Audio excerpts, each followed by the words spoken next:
Salut tout le monde, c'est Anisno et aujourd'hui dans cette nouvelle vidéo je vais vous parler d'une petite modification qu'Apple a apportée sur iOS 11 et qui est assez particulière, on va le voir. Et ensuite en deuxième partie de vidéo je vais donner une petite info qui devrait plaire aux utilisateurs d'iPhone avec le 3D Touch d'intégrer dans l'écran. Donc pour commencer on va voir que sur l'iPhone avec iOS 11 on a une modification qu'Apple a apportée et qui est assez étrange.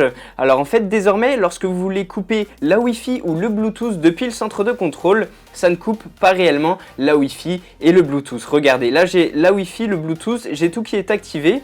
Donc je vais ouvrir les réglages en même temps et vous pouvez voir que donc la Wi-Fi est connectée et c'est la même chose pour le Bluetooth, il est simplement activé. Et maintenant ce que je vais faire c'est couper la Wi-Fi et le Bluetooth depuis le centre de contrôle et regardez ce qui se passe.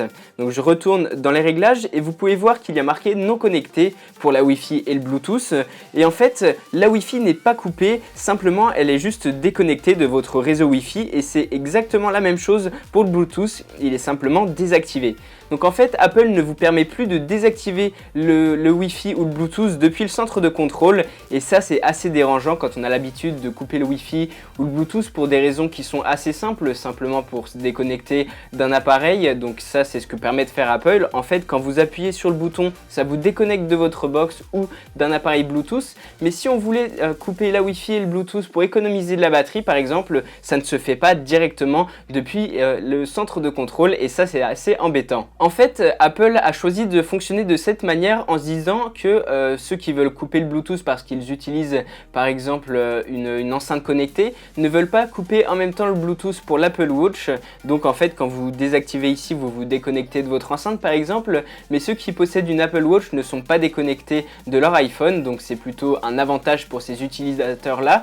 Et par contre, pour la Wi-Fi, c'est un petit peu plus dur à justifier. En fait, quand vous vous baladez dans la rue, du coup, il peut se connecter à n'importe quel Wi-Fi, ce qui vous rend plus vulnérable par exemple à des attaques si vous vous connectez sans le vouloir à un réseau qui est malicieux et qui tenterait de pirater des données, un réseau public par exemple. Et donc en fait Apple ne nous permet plus de faire ça et il y a eu un petit manque de transparence là-dessus. Vous êtes obligé de vous rendre dans les réglages si vous voulez vraiment couper et le Bluetooth et la Wi-Fi, ou bien alors là c'est plutôt bien pensé, on va dire, si on veut vraiment qu'aucune connexion n'émane de son iPhone, il faut tout simplement se mettre en mode avion et là la Wi-Fi et le Bluetooth vont être vraiment coupés même dans les réglages.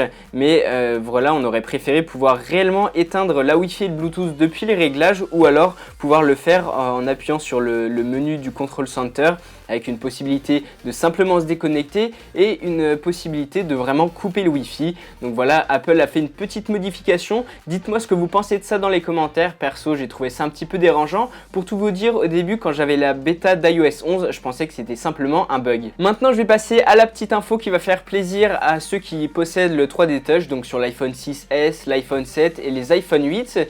Donc en fait, avant iOS 11, on avait la possibilité d'appuyer sur le côté gauche de l'iPhone pour faire apparaître le multitâche sans passer par la touche Home, et Apple sur iOS 11 avait retiré cette fonctionnalité et c'était quand même une fonctionnalité assez intéressante pour ceux qui possédaient le 3D Touch, mais Apple a dit dans un communiqué qu'ils vont remettre cette fonctionnalité, donc c'est plutôt une bonne nouvelle. Dites-moi ce que vous pensez de tout ça dans les commentaires, votre théorie expliquant pourquoi Apple vous empêche désormais de couper réellement la Wi-Fi et le Bluetooth depuis le centre de contrôle, et puis si la bonne nouvelle pour le 3D Touch et le multitâche vous va. N'oubliez pas de mettre un gros pouce bleu, un petit commentaire donc juste en dessous, évidemment de vous abonner à ma chaîne, de me suivre sur Facebook, Instagram, Twitter. En attendant ma prochaine vidéo, portez-vous bien, on se retrouve très bientôt.